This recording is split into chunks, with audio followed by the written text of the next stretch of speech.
Desculpa, pessoal. Desculpa cortar no meio do caminho aqui, porque eu apertei sem querer e encostei o dedo aqui no pause aqui do celular, tá bom? Então o sentido ele vai do receptor sensorial, segue no sentido do axônio da fibra, né? Tá bom? Ele chega no corpo neuronal ele chega nos neurônios de junção, aí nesses neurônios de junção vai ter o sentido do impulso para... Então aqui nós temos a via eferente e a via eferente, tá bom? Então são as vias de impulso nervoso, as nossas vias de transmissão, tá bom? Então daí depois ele vai conseguir mandar o impulso pro músculo ter uma resposta, tá bom? Então ele vai ter a sensação, essa sensação vai chegar até os neurônios no sistema nervoso central, até a coluna vertebral, a coluna espinhal, tá bom? Na coluna, ali na medula espinhal ela vai ser modulada, pode ser modulada também se for um efeito reflexivo, tá bom? Se não for, ele vai parar no sistema nervoso central, vai modular a informação e depois ele vai mandar resposta pro músculo para ter para efetuar o movimento, tá bom? Então, aferente, quando você está aferindo, sentindo, tá bom? E eferente quando você está mandando fazer alguma coisa, tá bom? Então, pessoal, como que acontece essa informação aqui no músculo? Então, o que acontece? Essa corrente elétrica vai seguir aqui, o impulso nervoso vai seguir, a potencial de ação vai seguir aqui e seguiu até aqui. Chegou no final no botão sináptico mesmo, no final dos axônios vai ter a fenda sináptica, tá bom?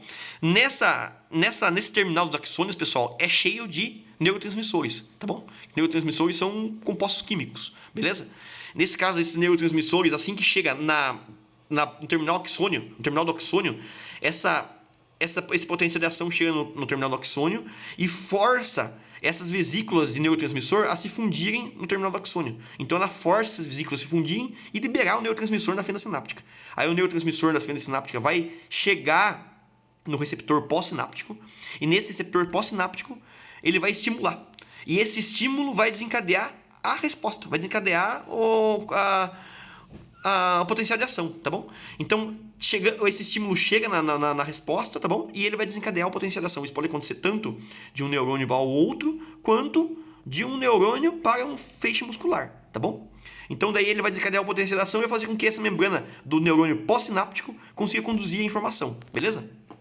Então, daí ele vai desencadear uma alteração na eletricidade do receptor e vai fazer com que atinja o limiar, tá bom? E esse limiar atingido vai fazer com que os canais só de voltagem independente se abram e tenha o potencial de ação, tá bom? Pessoal, então, como eu falei para vocês, essa fenda sináptica ela pode acontecer tanto entre um neurônio e outro, quanto um neurônio e uma musculatura, tá bom?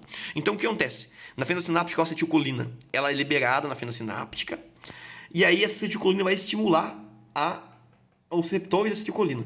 Esse receptor vai promover uma resposta, um potencial de ação nessa membrana, e esse potencial de ação da membrana vai correndo, canais de sódio de voltagem dependente, igualzinho o potencial de ação que aconteceu no que a gente explicou agora de pouco, tá bom? Então esse potencial de ação vai caminhar pelos túbulos T da musculatura. Então aqui, especificamente, como acontece a fenda sináptica, essa informação que acontece na fenda sináptica, na junção neuromuscular, tá bom? Então a resposta aqui é no músculo. Beleza? Se fosse uma resposta de neurônio, ela vai ter potencial de ação e vai passar a informação para o próximo neurônio. E assim sucessivamente, tá bom? Mas como o potencial de ação aqui está sendo passado para o músculo vai responder de maneira diferente. O potencial de ação vai caminhar no músculo normal e vai descer pelos túbulos T, pessoal. O túbulo T ele é conectado com o retículo sarcoplasmático dentro do músculo, tá bom?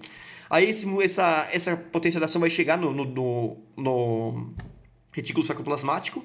E quando esse potencial de ação chega no retículo sarcoplasmático, pessoal, ele abre os canais de cálcio voltagem independente. Então, esses canais de sódio voltagem independente se abrem e fazem com que todo o cálcio que está guardado dentro do retículo sarcoplasmático saiam desse retículo. Aí eles entram na onde? No citoplasma, tá bom? Aí no citoplasma, esse cálcio sai do retículo sarcoplasmático, entra no citoplasma, e esse cálcio vai se ligar lá nas proteínas na miosina, para promover a contração muscular, tá bom? Aí o que acontece? As bombas de cálcio fazem com que eles pegam o cálcio que estava no citoplasma e voltam de novo esse cálcio para dentro do retículo sarcoplasmático, tá bom? Então no sistema, na fenda sináptica, com ligação de neurônio para neurônio, ele vai dar sequência, potencial de ação normal, e passar informação para frente. Mas quando ele quando ele passa a informação do potencial de ação para uma célula muscular, ele vai ativar os túbulos T, o túbulo T vai conduzir essa potencial de ação até a retículo sarcoplasmático, e esse retículo sarcoplasmático vai ativar os canais de cálcio, voltagem independente, que vai abrir os canais de cálcio, vai fazer com que o cálcio saia do retículo sarcoplasmático e fique à disposição do citoplasma. Esse cálcio é usado na contração muscular e depois depois é um gasto de ATP, ou seja, a bomba de cálcio vai consumir energia para mandar o cálcio de novo para dentro do retículo sarcoplasmático, tá bom? Então sempre que ele vai contra o gradiente de concentração, ele precisa desse auxílio, beleza? Então isso acontece na célula muscular, pessoal. Aqui, pessoal, nós temos a contração muscular, a diferença do tempo de contração muscular nos vários músculos diferentes. Então, o músculo estriado esquelético, como ele tem uma interação muito grande entre os túbulos T e o retículo sarcoplasmático, essa contração ela é mais rápida, tá bom? Então, ela tem ela consegue fazer uma segunda contração de uma maneira mais rápida, tá bom? O músculo cardíaco, eu vou explicar para vocês o porquê, mas ele demora um pouco mais para ele ter contração. Por quê? Porque a gente tem que ter a batida da sístole e da diástole. Então, ele não pode bater os dois juntos. Devido a esse bater primeiro a parte dos átrios e depois as partes ventriculares, ter esse atraso de um lado para o outro, ele acaba que ele demora um pouco mais para poder bater o coração continuamente. Então, como ele bate de uma maneira paulatina, ou seja, ele bate primeiro os átrios e depois os ventrículos. Então, como ele tem esse efeito marca-passo, ele acaba que os átrios não vão conseguir bater quando o ventrículo estiver batendo. Então, por isso que ele demora um pouco mais para ter essa contração muscular, tá bom? E já o músculo liso, ele demora mais ainda, porque o músculo liso ele já é uma musculatura de resposta mais lenta, que está envolvido mais no sistema parasimpático nosso, tá bom? Então, por isso que a contração muscular do músculo liso, ela demora mais tempo, tá bom? Então, nós temos aqui a duração da contração muscular dos 3 tipos de músculo, que eu posso explicar para vocês devido à repolarização delas, tá bom? Pessoal, então aqui nós temos a potencial de ação do músculo cardíaco, beleza? Então, qual que é a diferença do potencial de ação do músculo cardíaco? Para começar, o potencial de membrana do músculo cardíaco não é menos 70. Ele já é direto menos 90, tá bom? Então, a potencial de ação do músculo cardíaco é menos 90, que ele é diferente dos outros. Então, ele vai estar no potencial de membrana normal, beleza? Aí, ele atingiu menos 55, que é o limiar dele, o limiar dele acho que é menos 40, né? Do potencial da musculatura cardíaca. Bem, resumo da ópera, tem o limiar dele. Ele atingiu o limiar, abre os canais de sódio, voltagem independente, mesma coisa. Começa a entrar sódio sem parar na célula, tá bom? Atingiu o valor de mais 20, que é diferente em relação ao neurônio, tá bom? Fecham os canais de sódio, voltagem independente. Aí vai abrir o quê?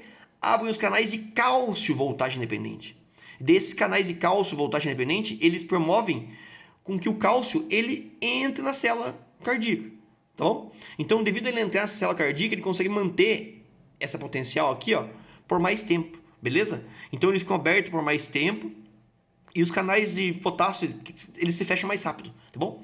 Aí depois que ele atinge menos 40 de novo, aí o canal de potássio se abre, tá bom? Daí o canal de potássio se abre, o potássio vai sair da célula e aí vai conseguir vai conseguir voltar, vai ter hiperpolarização e depois para repolarizar a membrana de novo. Tá bom? Então, a diferença do potencial de ação da potencial de ação cardíaco e potencial de ação neuronal é que o cardíaco também abre os canais de cálcio internamente. Então, permite que os íons cálcio entrem na célula, tá bom? Então, os íons cálcio entrando na célula, ele mantém por mais tempo essa polarização aqui em cima, e devido a ele manter essa polarização por mais tempo aqui em cima, ele consegue ter um atraso para você conduzir a informação no coração, tá bom? Porque daí nós temos a condução cardíaca. A condução cardíaca ela começa assim: o nó sinoatrial gera o potencial, tá bom? E daí ele despolariza, ou seja, o nó sinoatrial despolariza. Depois ele conduz a atividade conduzida, a atividade elétrica vai até ao nó atrioventricular, tá bom? Que já está aqui entre o átrio e o ventrículo. E daí que são pelas vias internodais, tá bom? Ele chegou aqui no nó atrioventricular, ele promove uma despolarização mais lenta, tá bom? Daí o que acontece? Ele chegou a informação aqui, ele dá o nó atrioventricular, pessoal, ele serve para dar uma atrasada nessa informação elétrica, tá bom? Aí ele dá uma atrasada, contrai a musculatura dos átrios, tá bom? Aí depois que contrai a musculatura dos átrios, aí o nó atrioventricular manda a condução descer pelas fibras de Purkinje, tá bom? Para fazer a condução, desce pelas fibras de Purkinje e consegue fazer a contração da musculatura do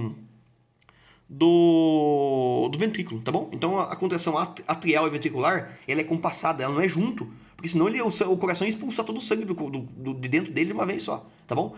Ele tem que ter um batimento compassado pro sangue seguir um caminho certinho, entenderam? Então, para ele seguir do átrio pro ventrículo, ele primeiro ele bate o átrio, depois ele bate o ventrículo. Então, nós temos dois nós, o sino atrial e o nó atrioventricular, para ele fazer essa condução, para essa condução nervosa, esse batimento ser de maneira